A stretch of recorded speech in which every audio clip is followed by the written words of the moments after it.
जय माता दी। इस बार चैत्र नवरात्रि की शुरुआत खरमास के साथ हो रही है।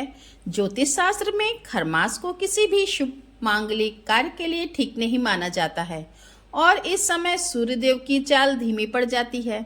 सभी मांगलिक कार्यों पर रोक लग जाती है। ऐसे में भक्तों के मन में सबसे बड़ा सवाल यह उठता है कि क्या खरमास में माँ दुर्गा की पूजा सफल होगी? इस दौरान रखा गया व्रत फलदायी होगा? तो आइए जानते हैं दोस्तों इस दुर्लभ संयोग का सच और यह भी जानेंगे कि इस बार चैत्र नवरात्रि कब से शुरू और कब समाप्त होगी, माता की सवारी क्या होगी और माता किस वाहन पर प्रस्थान करेंगी। साथ ही आप जानेंगे कि दुर्गा अष्टमी और नवमी की तिथियों के बारे में भी। इस बार अष्टमी और नवमी तिथि 2 दिन पड़ने के कारण यह असमंजस्य बना हुआ है कि किस दिन अष्टमी का पूजन करें और नवमी का पूजन किस दिन करें, क्योंकि कभी कभी जब अष्टमी और नवमी एक ही दिन पड़ती है और अगले दिन कुछ ही समय के लिए नवमी तिथि रहती है, तो कुछ श्रद्धालु अष्टमी और नवमी की पूजा एक ही दिन कर लेते हैं। शास्त्रों के अनुसार खरमास के दौरान विवाह, मुंडन, गृह प्रवेश और जनेऊ जैसे कार्य वर्जित माने जाते हैं। ज्योतिष दृष्टि से गुरु की राशि में सूर्य के होने से गुरु की शुभता भी कम हो जाती है, जिससे कि मानसिक कार्य इस दौरान रोक दिए जाते हैं, क्योंकि किसी भी मांगलिक कार्य के लिए गुरु का शुभ स्थिति में होना बहुत जरूरी होता है। लेकिन जब बात शक्ति की उपासना यानी नवरात्रि की आती है तो कुछ नियम भी बदल जाते हैं। नवरात्रि अपने आप में एक सिद्ध और शुभ अवधि है जिस पर खरमास का कोई भी नकारात्मक प्रभाव नहीं पड़ता है, बल्कि इस समय में की गई पूजा अर्चना और दान पुण्य का फल दुगना मिलता है।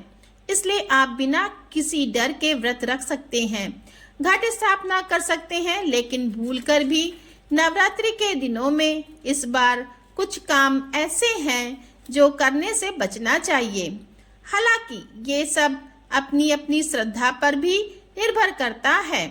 कुछ लोग खरमास के नियमों पर विश्वास करते हैं तो कुछ लोग नहीं करते हैं, तो आप अपनी श्रद्धा के अनुसार कार्य करें। जैसे कि कुछ काम ऐसे हैं जो नवरात्रि शुरू होने के बावजूद भी खरमास क्योंकि चल रहा है, इस दौरान तो नया कारोबार या किसी भी नए काम की शुरुआत करने या कोई बड़ी प्रॉपर्टी खरीदने से बचना चाहिए।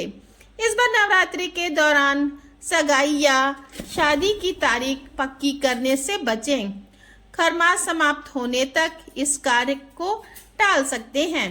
नवरात्रि के दौरान और खरमास के दौरान प्याज, लहसुन और मांस का सेवन बिल्कुल करें, क्योंकि यह धार्मिक दृष्टि से भी सही नहीं माना जाता है। इस दौरान किसी का अपमान गलती से भी ना करें, वरना माँ नाराज हो सकती हैं। इस बार खरमास के दौरान नवरात्रि का पावन पर्व आया है, इसलिए शुभ मुहूर्त का महत्व भी बढ़ जाता है।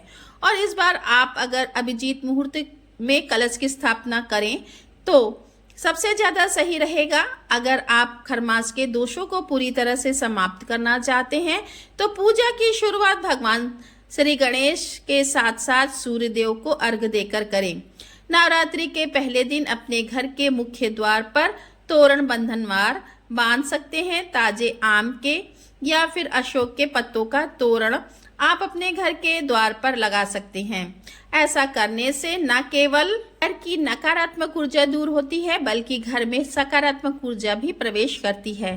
कलश की स्थापना भी वास्तुशास्त्र के अनुसार हो सके तो करें, क्योंकि वास्तुशास्त्र में उत्तर पूर्व यानी ईशान कोण को ईश्वर का स्थान माना गया है। सबसे अधिक सकारात्मक ऊर्जा घर के इसी कोने में होती है, इसलिए आपको इसी दिशा में कलश की स्थापना भी करनी चाहिए। माता की प्रतिमा और अखंड ज्योति की स्थापना भी ईशान कोण में ही करनी चाहिए। एक पीतल के कलश में अक्षत भरकर उसे मंदिर के उत्तर पूर्व हिस्से में रख सकते हैं। वास्तु के अनुसार इस उपाय को करने से धन धान्य में वृद्धि और घर में सुख समृद्धि भी आती है। हिंदू पंचांग के अनुसार साल 2026 में चैत्र नवरात्रि का शुभारंभ 19 मार्च दिन गुरुवार से होगा और समापन होगा 27 मार्च को। इस दिन शुक्रवार पड़ रहा है। इस बार तिथियों के संयोग के कारण नवरात्रि 8 दिनों की भी मानी जा रही है, क्योंकि कुछ लोग अष्टमी और नवमी तिथि एक ही दिन मनाने की बात कर रहे हैं। तो आज के इस वीडियो में आप जानने वाले हैं चैत्र नवरात्रि की सभी तिथियों के बारे में, कलश स्थापना के शुभ मुहूर्त के बारे में, अष्टमी और नवमी तिथि कब से शुरू और कब समाप्त होती है और किस दिन आप व्रत का पारण कर सकते हैं। जानकारी पसंद आए तो वीडियो को लाइक करना और कमेंट में जय माता दी लिखना मत भूलिएगा। इस बार चैत्र शुक्ल पक्ष की प्रतिपदा तिथि 19 मार्च गुरुवार को सुबह 6:54 से शुरू होगी। इससे पहले तक अमावस्या तिथि रहेगी। तो अमावस्या का आप स्नान सुबह कर सकते हैं और जब प्रतिपदा तिथि प्रारंभ हो जाए उस समय से ही आपको कलश स्थापना या फिर जो भी पूजा आदि है नवरात्रि की वह प्रारंभ करनी चाहिए। प्रतिपदा तिथि 20 मार्च दिन शुक्रवार को सुबह 4:52 पर शुरू होगी, इसलिए नवरात्रि का पहला दिन 19 मार्च गुरुवार को ही रहेगा। इस दिन कलश स्थापना का शुभ मुहूर्त 6:54 से 7:43 तक रहेगा। अगर आप इस समय में कलश की स्थापना नहीं कर पाते हैं तो फिर अभिजीत मुहूर्त में भी आप कलश की स्थापना कर सकते हैं, जो कि दोपहर 12:10 से 12:58 तक रहेगा।